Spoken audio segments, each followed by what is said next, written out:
क्योंकि ठोकरें हमें बेहतर इंसान बनाती हैं। हेलो फ्रेंड्स, सीखोगे नहीं तो जीतोगे कैसे सीरीज में आप सबका स्वागत है।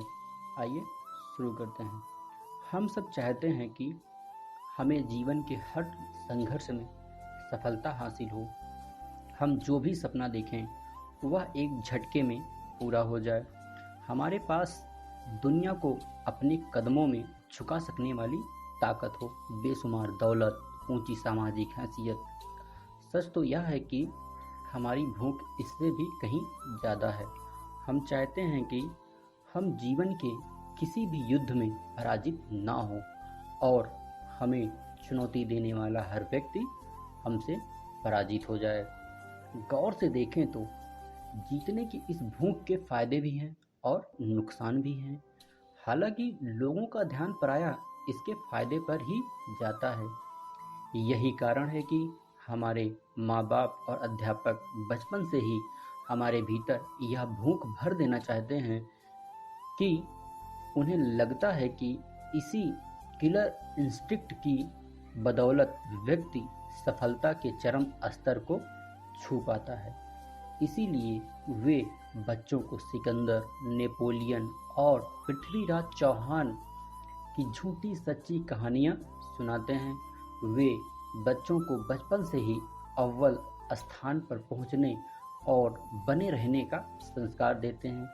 पर इस भूख को रात दिन महिमा मंडित करने के समानांतर हमें यह भी सोचना चाहिए कि क्या यह भूख सचमुच इतनी शुभ है या अच्छी है।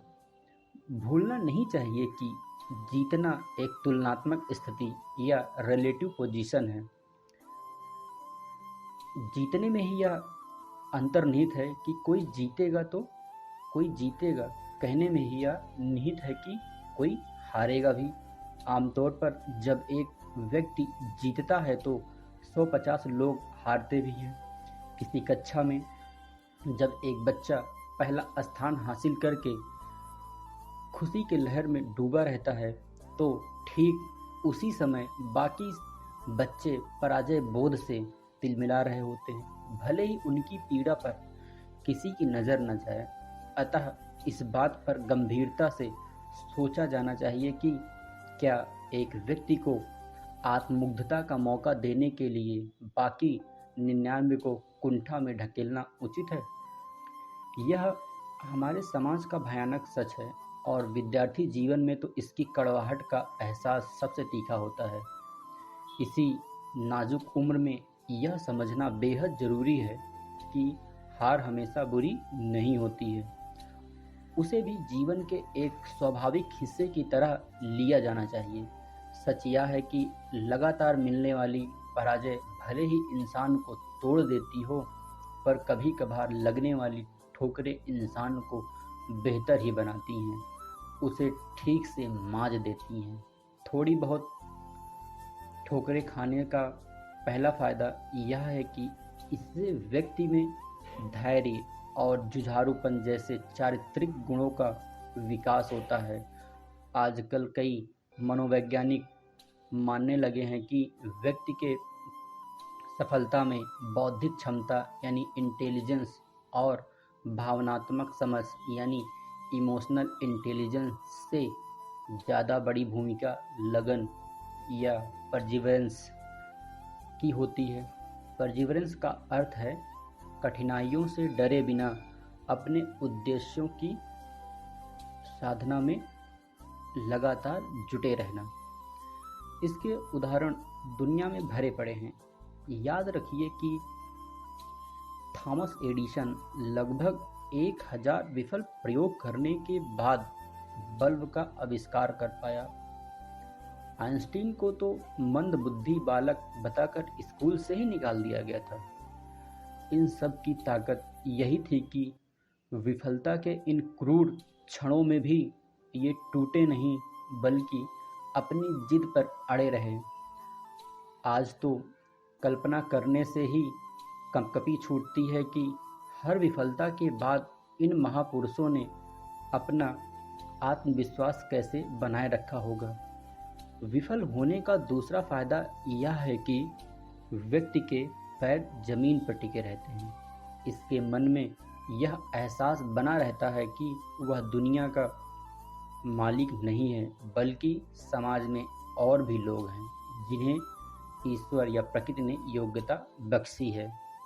यह एहसास व्यक्ति को सफलता के चरम स्तर पर भी घमंडी नहीं बनने देता, उसे विनम्र और संवेदनशील बनाए रखता है। हार का तीसरा फायदा यह है कि व्यक्ति दुनिया को ठीक से पहचानने की योग्यता विकसित कर लेता है। यह देख पाता है कि दोस्ती का दावा ठोकने वाले कई लोग संकट की घड़ी में तुरंत किनारा कर लेते हैं, जबकि कुछ लोग अप्रिय या अजनबी होने के बाद भी संकट में हाथ थाम लेते हैं। अंग्रेजी की पुरानी कहावत है, a friend in need is the friend in deed, यानी असली दोस्त वही है जो संकट के दौर में साथ दे। समझदार लोग विफलताओं के दौर में हताश होने की बजाय अपने परिचितों के मन को पढ़ने समझने में ऊर्जा लगाते हैं। हार का एक और भी फायदा है जो समय के लंबे अंतराल में समझ आता है। जब व्यक्ति किसी क्षेत्र में पूरी ताकत झोंक देने के बावजूद अंतिम रूप से विफल हो जाता है, तो एक बारगी उसे हर तरफ अंधेरा महसूस होता है। धीरे धीरे उसे किसी नए क्षेत्र में कदम रखना पड़ता है और कई बार वह नए क्षेत्र में सफलता का ऐसा परचम लहरा देता है जो पुराने क्षेत्र में संभव नहीं था। बाद में वह उसी विफलता को याद करके खुश भी होता है जो उस समय उसे अंधेरे का एहसास करा रही थी, क्योंकि अब समय के लंबे कैनवास पर वह देख पाता है कि इस बुलंदी पर पहुंचने के लिए वह हार कितनी ज़रूरी थी। कल्पना कीजिए कि अगर फेसबुक ने ब्रायन एक्टन को नौकरी देने से मना कर दिया होता कल्पना कीजिए कि अगर फेसबुक ने ब्रायन एक्टन को नौकरी देने से मना ना किया होता तो आज हमारे पास व्हाट्सएप जैसी सुविधा भी ना होती। हार के इतने सारे फायदे गिनाने का प्रयोजन न तो उसे महिमा मंडित करना है और न ही यह कहना कि हमें हारने की कामना करनी चाहिए। बात सिर्फ इतनी है कि जिंदगी को खेल भावना से खेलते हुए जीतने की कोशिश करनी चाहिए। व्यक्ति को अपनी पराजय पूरी गरिमा से स्वीकार करते हुए सफलता की नई परिभाषा या रणनीति गढ़नी चाहिए। आखिर किसी परीक्षा में सफल हो जाना ही तो जिंदगी नहीं है। शुभकामनाओं सहित मैं राहुल कुमार सिर्फ इतना कहना चाहूँगा कि क्यों डरे, जिंदगी में क्या होगा, कुछ ना होगा तो तजुर्बा होगा। Thank you.